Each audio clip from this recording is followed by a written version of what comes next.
It's our world too. It's our world too. Hi, Robert Perala here with the People's Voice in London. Also the Perala Report in the United States of America. And we are a variety show that showcases new thought, spirituality, the esoteric sciences, science, even conspiracies, UFOs, you name it. What goes on in the human experience is what we're all about.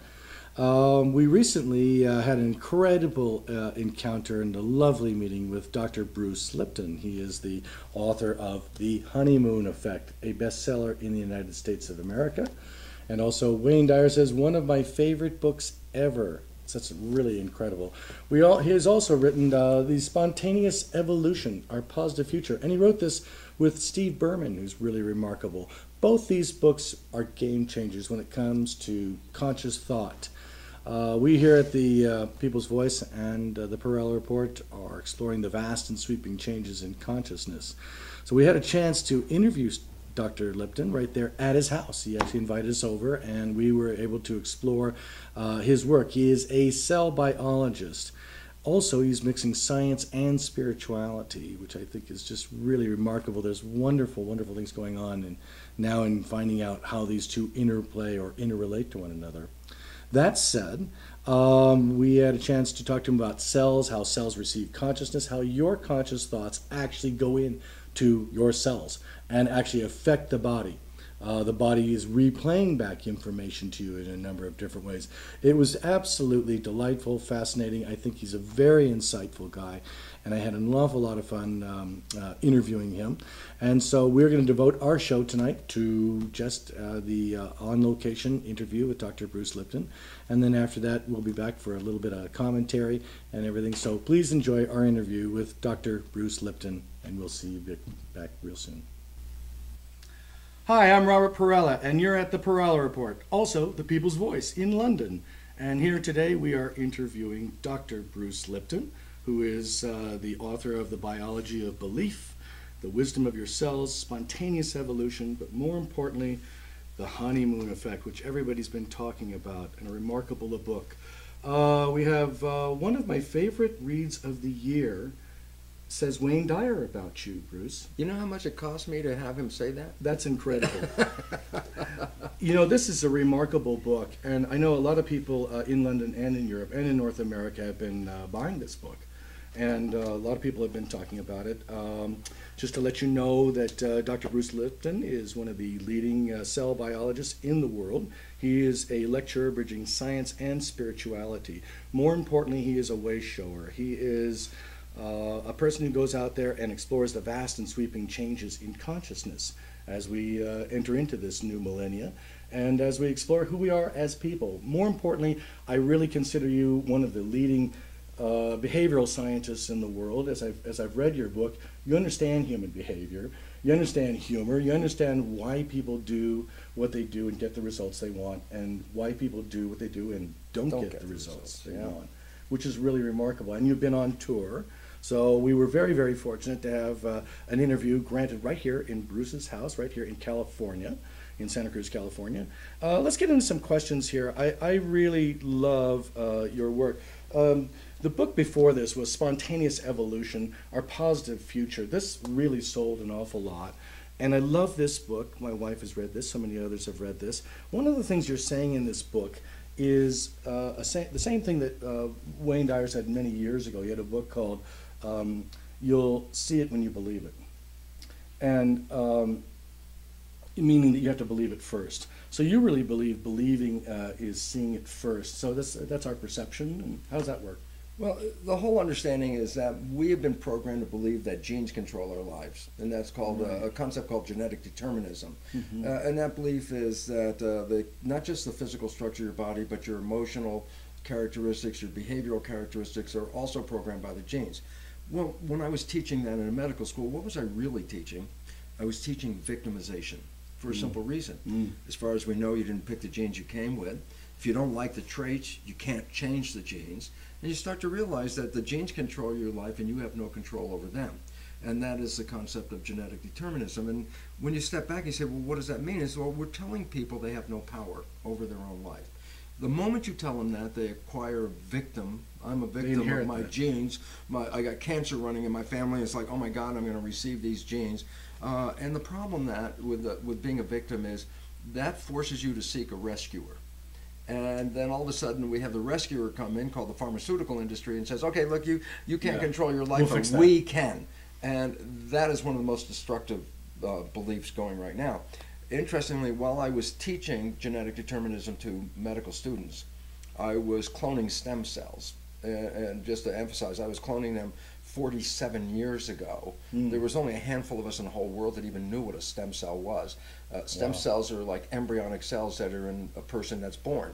A moment before you're born, the cell is called an embryonic cell. A moment after you're born, the same cell is now called a stem cell. And we need these stem cells because every day we lose hundreds and billions of our cells through normal aging, attrition, damage, etc. So you have to replace them. And if you're alive, then basically you've been replacing your cells, and the source, stem cells. So they're embryonic cells. While I was teaching that genes were controlling life, my simple experiment was I take one stem cell, put it in a culture dish by itself. It divides every 10 or 12 hours. After a week, I've got 50,000 cells in the petri dish, but they're all genetically identical because they came from one parent. So now I have 50,000 genetically identical cells. I split them up into 3 different petri dishes and change the environment a little bit, the chemistry of the environment. The environment for a cell, cells are like fish. They live in an aquarium. We make the aquarium medium called culture medium, which is the closest approximation to blood from where the cells originally came, because that's what normally nourishes a cell. So we make culture medium. I changed the composition a little bit in each of the 3 dishes, so I have 3 different environments. In one dish, the cells form bone. The second dish, the cells form muscle. And the third dish, the cells form fat cells. But now you're left with a very interesting and profound question. What controls the fate of the cells? And the answer is simply this. All the cells were genetically identical.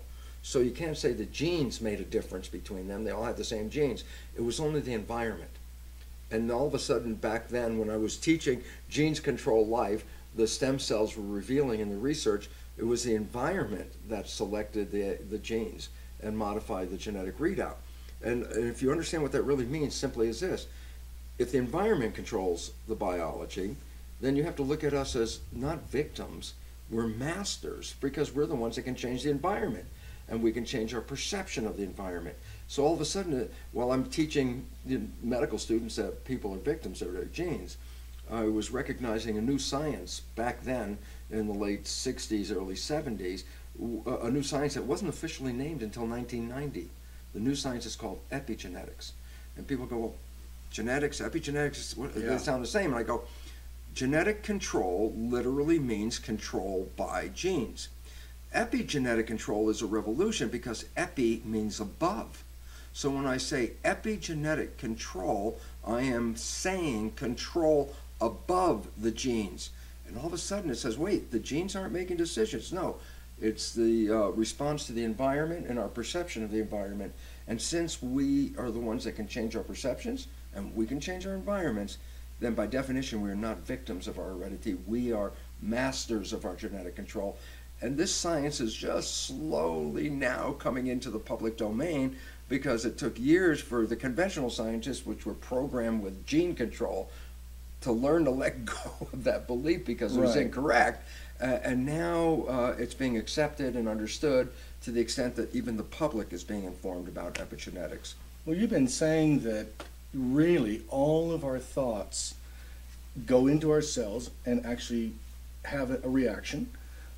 Every thought we have counts. So whatever we think we can manifest, I guess it's a matter of, the yogis and the Hindus, will meditate.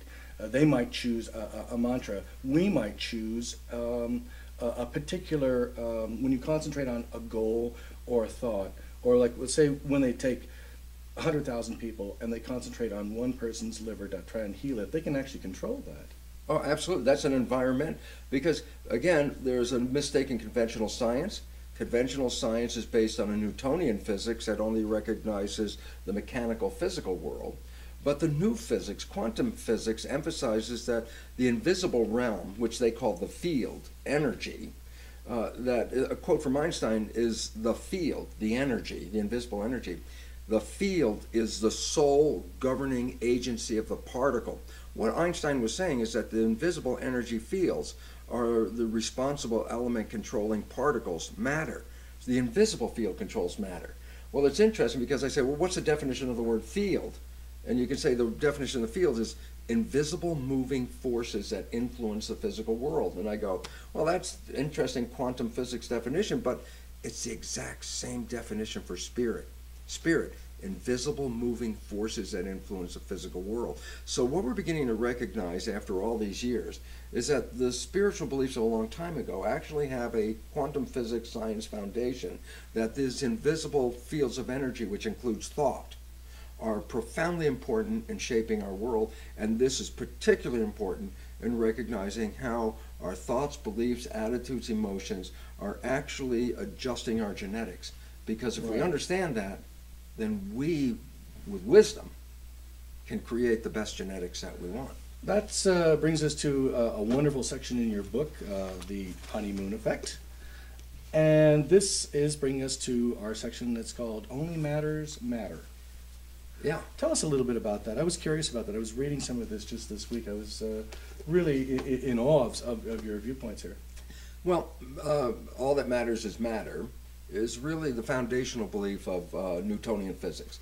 When Isaac Newton was mapping the movement of the planets in the universe, he created an equation, and he was able to accurately predict the movement of the planets. What's relevant is that in his equation, Newton didn't put invisible forces, spirit, or anything invisible energy. He just put physical characteristics of the planet, how big, the mass, how fast it's moving, solved it, and was able to predict the movement of the universe. The net result of that was then it was a consensus of opinion that the universe is a giant machine, and all you have to do is study the physical elements, and you'll understand how the machine works. So conventional science based on Newtonian physics ignores the invisible realm as not relevant, and says, oh yeah, your body's made out of chemicals, proteins, DNA, it's all chemistry in a test tube, and that you don't have to invoke spirit, invisible forces. Well, quantum physics comes in and completely turns that upside down by recognizing what we perceive as physical matter is an illusion. It's an illusion because what you're really seeing, you're not seeing me, you're seeing photons of light bouncing off of me and being reflected back to you. Basically because I'm an energy being, you're an energy being. Sure. But it's the photons are deflected by the energy, so when light shines on me, the light shines back, and then you see the reflection. So all that matters is matter is an incorrect understanding in a world of quantum physics that says the invisible stuff is primary and more important than the physical mechanical thing. So all that matters is matter is an outdated belief system. What I like about you is being a way shower, part of the transition team, the ones who make the differences, is you're exposing sort of the myths and misconceptions about what we've come to believe about science. In fact, in a lot of ways, your books are sort of rewriting a lot of things that we've come to know and everything. I want to ask you another question here regarding the way our brains broadcast signals outside our heads into the environment, and the environment responds to us as well. We talked a little bit about that. I want you to expand on that. When people put out an idea or they enunciate something, we automatically have a response. But there's so much more that's just going on beyond what we're just saying, isn't there? The most important understanding is that we have left out of the equation invisible forces. Thought is an invisible force, okay? Electromagnetic fields, and thought being a part of that, electromagnetic fields are very important. And so in our conventional world, focusing on matter only, totally irrelevant. Mm-hmm. But in the world of quantum physics, we're beginning to recognize that energy interacts with energy, so that the invisible fields are having great interactions. But then when you understand Einstein's quote, how the field is shaping matter, then these invisible interactions are ultimately going to influence and shape the physical world as well. So we move into another understanding and say thoughts are fields of energy. And we used to think, well, our thoughts are contained in our head. And we could read your brain activity putting wires on your head. It's called electroencephalograph, EEG. Right. But there's a new brain reading device called magnetoencephalograph, MEG. What's important about it is the probe to read the brain is outside the head. It's not touching the head. Well, the immediate understanding is this: then your thoughts are not contained in your head. They're being broadcast out into the field. It's like a tuning fork. Your thoughts are sending out a vibration. What's that? It sends out a vibration. Yeah, it sends out a vibration, and the machine can read these vibrations. So now we know that when you have a thought in here, it's actually being broadcast out there. You go, so well, what's important about a thought? And I go, well, most people are familiar with the fact that a vocalist, when reaching the right frequency, can cause a crystal goblet to explode or mirrors to break with vibration of sound. These are interactions that are called interference interactions. So the invisible field of a sound or an electromagnetic field can interact with the physical particles. Okay? Well, then the relevance about that is then your thoughts are not just passive, but they directly influence the physical world around us, which is other people and their actions and their beliefs, or things move in your presence because you cause them to vibrate, just as the vocalist causes a goblet to vibrate. But we have to understand this: what moves in response to your thought is complementary to that thought. A positive thought will cause things that vibrate at a positive vibration energy to respond and resonate, called harmonic resonance. A negative thought will not activate a positive piece of matter. It's what you call vibrational entanglement. Absolutely. So that my thoughts aren't just going out in the middle of nowhere. They're entangling with all the other energies in the field. And this has been known for so long. For example, feng shui is a science of putting physical objects around that change the field. So that if you sit down in a proper field, the energy from the physical objects, which are quantum physics understood to be energy in the first place, the energy of all these objects can converge on you and enhance you through constructive interference. So surrounding yourself with positive kinds of energies, you can sit in this chair with the things around you broadcasting their vibration, and you can feel good vibes. That's what it's all about. And of course, but if you've probably been to some people's houses where, you know, whatever, you walked in, you go, oh my God, how could they put that on the wall? Or, oh my God, look at that wallpaper. And you realize it doesn't feel good. It's not a coincidence. The vibration of the field is interacting with you physically. Sure. And so you can feel and sense the field. This is what all animals do. And humans do it, but we don't pay attention to it because we've been programmed to listen to people and what they have to say. The truth is this: every organism, from bacteria up to humans, the primary means of communication is to read the vibrational energy in the field. And there's a very simple reason. When energy comes together, it has two extremes. Two energies can come together and amplify each other so that the interaction has greater energy than the two sources. But two energies can come together and cancel each other out. In our common everyday talk, we talk about when two energies come together and they enhance the power, we say good vibes. When two energies come together and they reduce the power, we talk about bad vibes. Well, interesting point. What's the relevance? And the answer is simple. Energy is equated to life. You have energy, you got life. You have no energy, you lose your life. So organisms know how to read their field, how to go to the right places and avoid the wrong places, like predator-prey relationships. How an organism as simple as an amoeba or a human can walk into a field and through the vibration feel, if it's good vibes, that means, oh, I got more energy. This is a good place to be. I'm safer here. But if you start to go in the wrong place, you can feel the energy just go out of your body. So like you're on a city street at night, you don't know where you are, you're lost, and all of a sudden you feel weaker. Right. What you're finding out is that the energy around you is canceling your energy. Now, primitive organisms read these energies right away. So a gazelle doesn't walk up to a lion and go, are you my friend? No, I can feel right over here, man, there's bad vibes, and cause that animal to go the other way. Exactly. So the most intelligent aspect was every organism always reads the energy fields. And then you come to humans. We are capable of reading the fields, and we do. As I said, you can feel good vibes and bad vibes, but we ignore the relevance of it. We do. Because we always say, well, listen to what the person has to say. And I go, my God, that's when you could get screwed all the time, because that person could give you such flowery talk and rip you off, and that's the nature of life. But if you didn't listen to the words, and you just felt the energy of this person, you would feel a bad vibe because that person is going to take away your energy. It's influencing your life. So the whole idea is to come back and understand, yeah, we have verbal communication, but the primary communication is vibration. I think this also brings us to the need for meditation. You know, meditation allows us to be more present. It allows us to read our bodies better. And I think when we're more present, and if people tune in to not intellectually just think or listen to what the person's saying, but feel the conversation, feel the environment, allow themselves to feel on a deeper level, we would pick up things like what we say is not always necessarily what we think.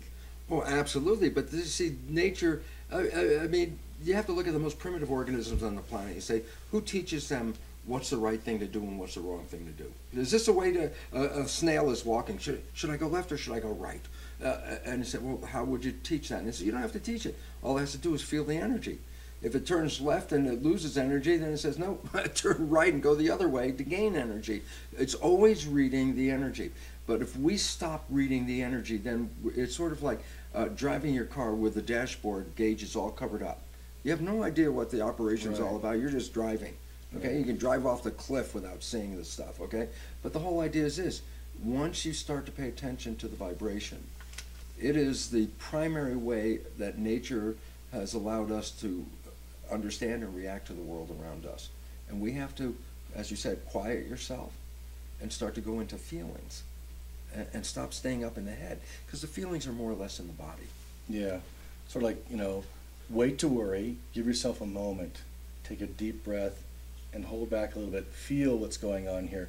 You know, you say things like, you talk about oxytocin and serotonin, the way it affects the brain. Oxytocin, the bonds of love. Yes. We respond to love. Everybody wants love. Yeah. And we are either running from fear or running towards love. Yeah.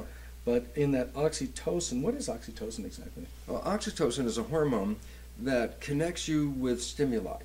In other words, if you get a positive stimulus, like if we're having a relationship, and I find this to be very positive, oxytocin will be released to say, maintain this bond. It's bonding. It says, who are the ones you want to bond with? The ones that you get energy from. So when you find a particular lover, let's say, and you're having this great, you could find it, and you get these vibes. Oxytocin is a way of, is like a homing device, and says, this is where the good vibes are coming from. Seek this out. Right. Find it. And that will keep you bonded with the source of good vibes, which is more energy, which is more life. And that's what falling in love is all about. You also, I got a kick out of this in your book when you're talking about four minds don't think alike. The magic of first love is our ignorance that it can never end. Oh dear. You know, when I was young, I remember how we all felt. You know, your feelings are so, the vibration around that young good vibes. Body, good vibes. Good You vibes. think, I'm in love. This can never end. And of course, you grow up, and then you go, oh dear. Yeah. Who are you again? Who am I with? The person you start out with is not necessarily the person you end up with. But our first feelings, how we integrate that is like so amazing. Yeah, but you see, what we have to understand, and this is the biggest problem on the planet today in regard to consciousness. We talk about the mind, and my biology really reveals how the mind changes the chemistry of the body, Right. and that in turn controls the genetics. So our mind is really the source of the chemistry that controls our life. And everybody says, oh, the mind. And I go, yeah, there's two parts. There's the conscious mind and the subconscious mind.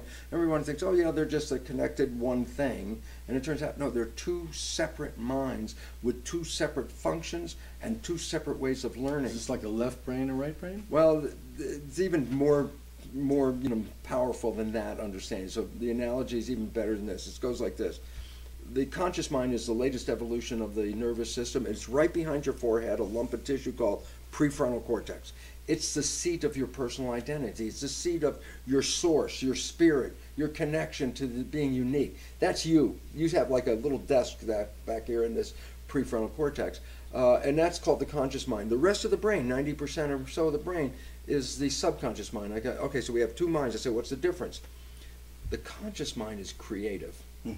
And this is what elevated humans higher up in the evolutionary scale, because lower animals are simply reflex, stimulus response, stimulus response. But if you put creativity in the mix, then instead of having just a stimulus response, you can have a stimulus, create something totally different, and then make a totally different response. So creativity is necessary. So the conscious mind is creative. And I say, why is it relevant? Because I say, Robert, what do you want from your life?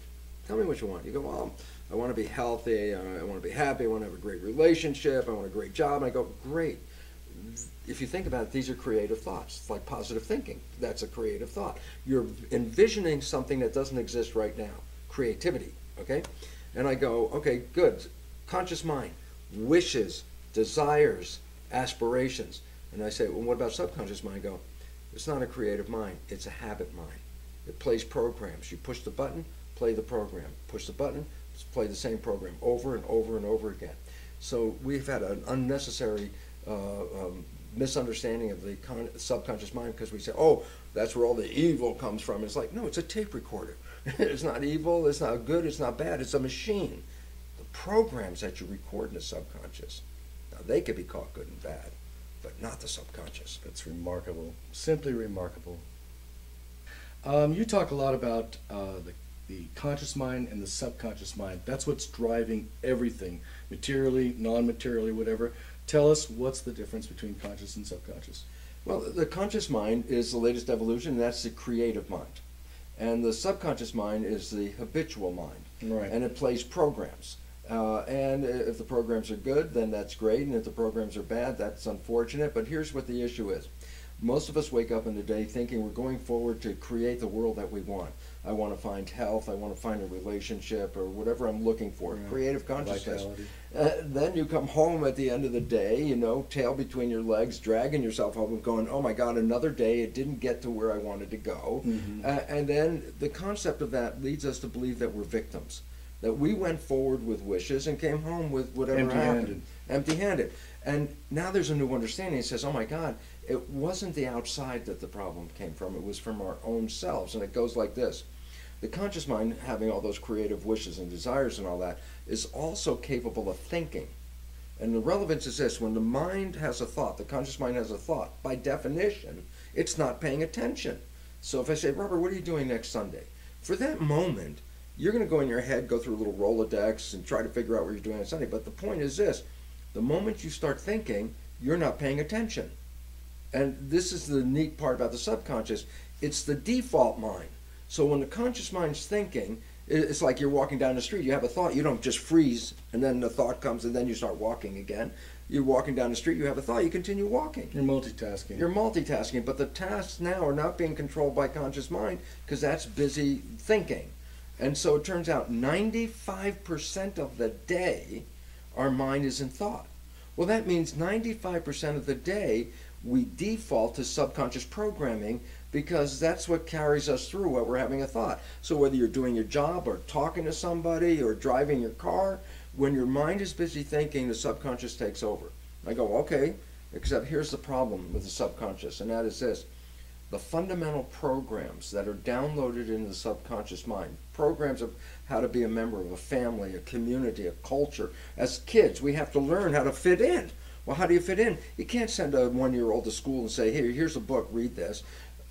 Nature created the first 7 years of a child's life to be a download period, because the brain is predominantly operating at a lower frequency than consciousness. It's operating at theta. Consciousness is alpha. You say, well, why is that relevant? I say, well, theta is imagination. I go, yeah, kids up through 7 mix the real world and imaginary world because their brain is operating at theta. But theta is also hypnosis. So the whole idea is this: how do you become a member of a family and a community, etc.? All you have to do is open your eyes, and you will record the behavior of your mother, your father, your siblings, the community around you, the cultural beliefs. They're going to just be downloaded, and it's not going through consciousness. Consciousness hasn't even really kicked in until around 7. So the first 7 years is download. Problem: the programs that you download of how to be a member of our community, etc. Psychologists say 70% or more of those are negative, disempowering, self-limiting, self-sabotaging. So we have abusive, all these kinds of things happen, and the idea is, why is it relevant? We go back and we go, 5% of the day, you're moving with conscious wishes and desires towards your destination. And 95% of the day, your conscious mind's in thought. And you're operating from the programs. But if these programs are negative and disempowering or limiting, that means 95% of the day, you are operating from programs that are not taking you to your destination. They're not even your own. You're inheriting these. Yeah, it's fun. When I give a lecture, I always give the story, and people laugh all the time because they're familiar with it. I say, look, I know you had a friend sometime in your life, and you were very familiar with your friend's behavior. And you also happen to know your friend's parent. And one day you see that your friend has some of the same behavior as their parents. So, you want to volunteer. You go, hey, Bill, you're just like your dad. And Bill's the guy who goes totally ballistic and goes, how can you compare me to my dad? And everyone laughs and they're familiar with it. And I say, this is the most profound story that I can tell you for this simple reason. Everyone else can see that Bill behaves like his dad. It's only Bill who doesn't see it. Right. I say, why is that? And the answer is, because he downloaded the behavior from his dad, and he's playing it because he's having thoughts, but because he's having thoughts, he doesn't see he's playing his dad's behavior. Everyone else sees it. He's the only one. It's invisible to him, right? Well, the bigger profound story is this. We are all Bill. Every one of us, every day, is playing 95% of our life from subconscious programs with knowing already that 70% or more of these programs are actually taking you away from your destination and creating the problems in our world. And we're doing it unconsciously. So yeah, I'm thinking I'm moving toward my destination. I'm totally unaware of the fact that 95% of the day, I'm playing these programs that I got from my family and my community. And if they're self-sabotaging, let's say I'm shooting myself in the foot all day long, and then at night I come home and go, oh my God, I got a bloody foot. Who did that? I didn't see it. I was the one with the gun. We have to wake up and recognize we are not operating from our wishes and desires. We're operating from the program. And this becomes relevant because the movie The Matrix, which, I said, where do you find the movie The Matrix in the video store? And they go, oh, it's in science fiction. I go, it's a documentary.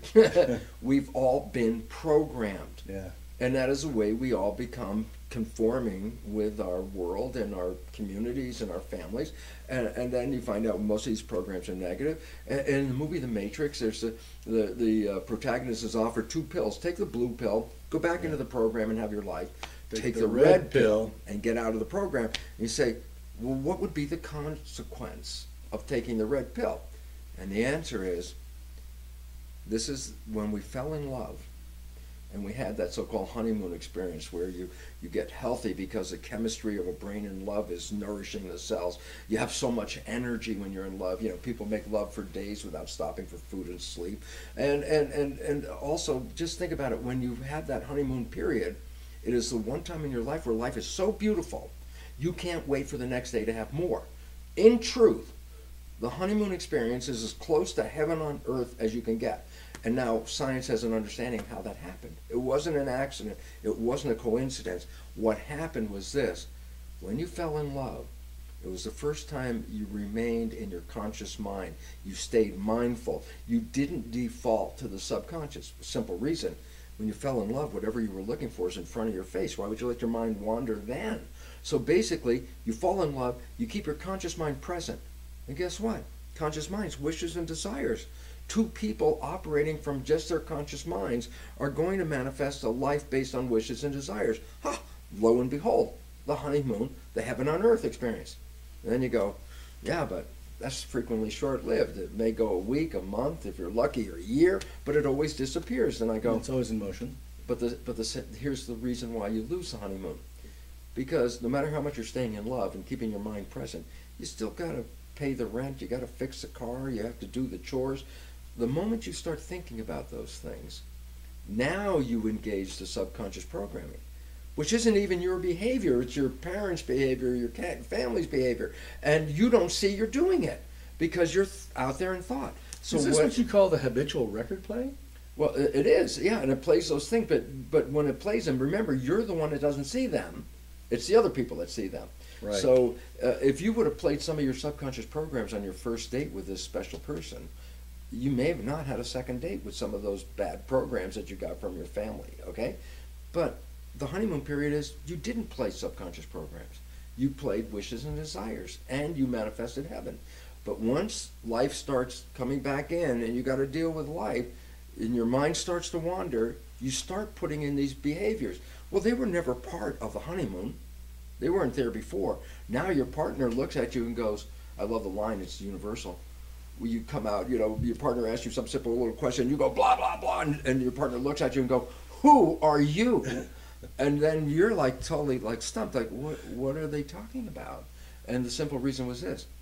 They saw your subconscious behavior, you didn't. Yeah. And therefore, you're standing back like, what are you talking about? Well, this is the beginning of the end of the honeymoon. Right. Because the honeymoon worked with two minds, conscious minds based on wishes and desires. But the honeymoon ends when four minds start participating. The two uninvited subconscious programs, which are other people's behaviors, start kicking in where these partners don't even see that they're even playing these behaviors. Monkey wrench into the machine. And that's why the honeymoon falls apart. But the whole point about it was this. When we stop playing the programs, we manifest heaven on earth. When we kick into the programs and kick back in, life goes back into, this doesn't look like heaven. And the fact is, yeah, because you're creating behavior based on other people. Right. This is what we're saying about, you know, we have to continuously unlearn so many habitual things. I've noticed your book has been saying that, although it uses the word habitual a lot, because we continually seem to repeat that which we've inherited. I've always loved the story of the kid who says, well, you know, I'm a Christian, or I'm this religion, and you know, I said, well, where are you getting that from? He said, well, all my family is, and everything. Well, what happens if we take you and you're born in Tibet in a Buddhist monastery? Are you still Christian? And he always has that look on his face, like, and you have the and ers, yeah. and you can tell his brain's trying to negotiate that.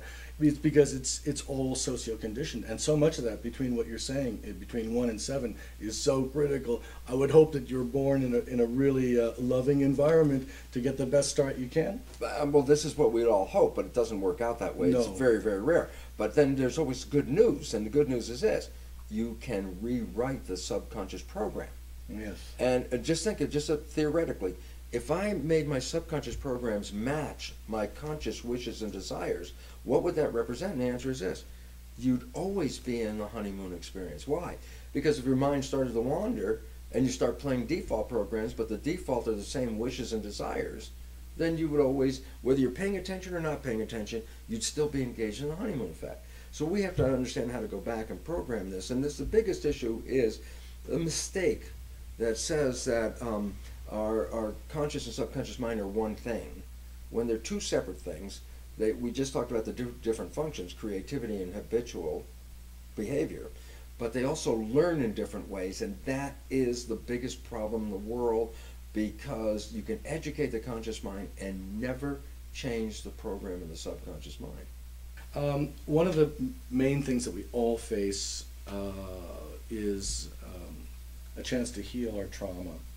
You're talking a lot about how we can change our thoughts, how we can heal our thoughts. We have hurtful thoughts. We come from a background of trauma, abuse, or codependency, maybe narcissism, or an addiction. That said, you know, what's a daily practice you practice when you feel yourself going towards those hurtful thoughts that just pound our consciousness and our feelings? You know, what do we practice to try to work with that? Well, the first thing we have to understand is that these thoughts that we're talking about are going through our head all the time.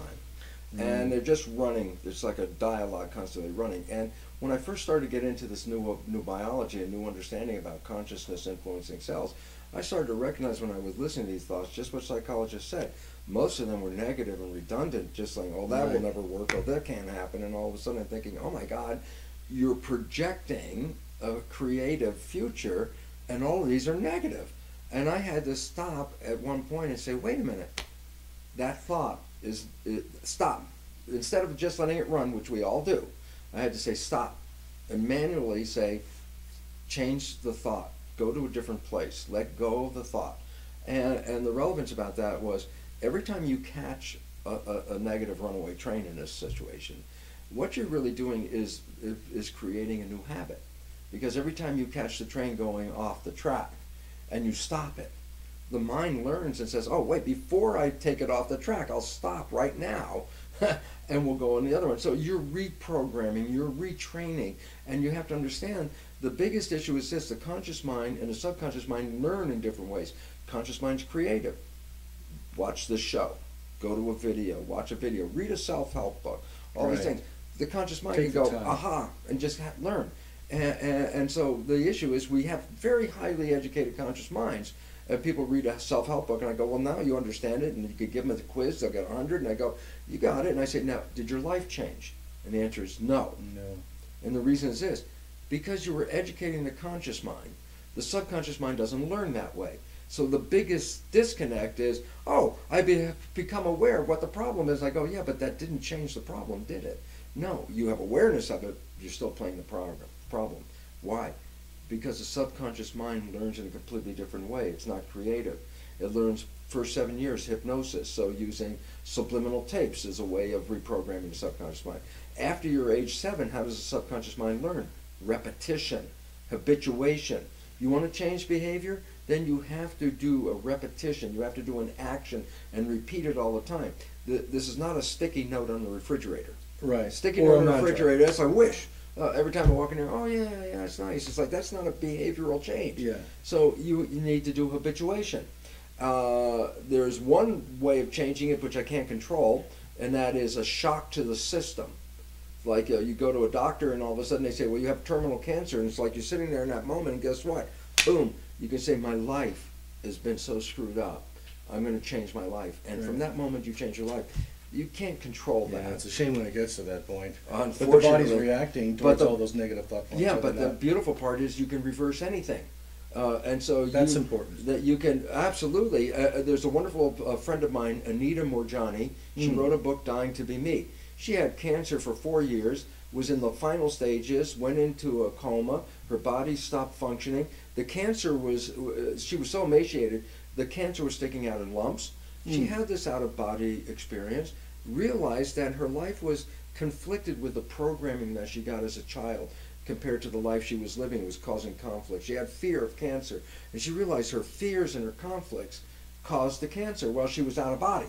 Right. And in that particular situation, she was given an opportunity to, do you want to come back into the body? She was thinking, no, this body is already broken. Why would I want to come back? But she was afraid her husband would lose hope and get sick and die. She came back. Point, she was so riddled with cancer, in 5 days, 70% of the cancer was gone, and in 2 weeks later, all of the cancer was gone. From what? Coming back with a different belief system. So she went and took it to the end and came back with a different mindset, and within a week, most of the cancer was gone. A commitment to healing. Absolutely. It's our world too. It's our world too. And we're back. And I'd like to thank my wonderful guest, Dr. Bruce Lipton. Robert, thank you so very much. I appreciate this opportunity. Everyone, get a copy of The Honeymoon Effect. This is a remarkable book. It's been prescribed by so many people. It's rated so highly. You're a Hay House client, so that's really big. You can see Bruce at the Yes I Can conferences. I can do it. I Can Do It, and so many more. And we'll see you at the Perala Report. I want to mention you can catch Bruce at brucelipton.com. Check out his website and his books. And, of course, we're at theperalaReport.com. And more importantly, we are at The People's Voice in London and broadcasting around the world. Thank you again so much, Robert, again. Bruce. And I want to thank the audience very much. And thank you, yeah. Because these people that are paying attention are the cultural creatives. These are the people looking for answers outside of the box, and that's where they're going to be found. And these are the people that are the moving force of our evolution. So I want to thank our audience because it's your thinking that changes our world. It is. Thank you so much, and we'll see you real soon. We're back, and I'm Robert Perala, and you're at the People's Voice in London, and you're also at the Perala Report right here in the good old USA. I thought that was a remarkable interview. I had a lot of fun with Dr. Lipton. One of the things I think that's very evident with him is he has tremendous heart. As a behavioral scientist, as a cell biologist, as a doctor, as a person who looks at human behavior, and also the way we act, the way we respond, our beliefs. Why do we believe the way we believe. I found him extraordinarily compelling. Just a remarkable, fun guy and everything. And I just please invite you to please go see him at brucelipton.com. And also you can see us at the PeralaReport.com. And of course we are also broadcasting from the People's Voice in London. It's our world too.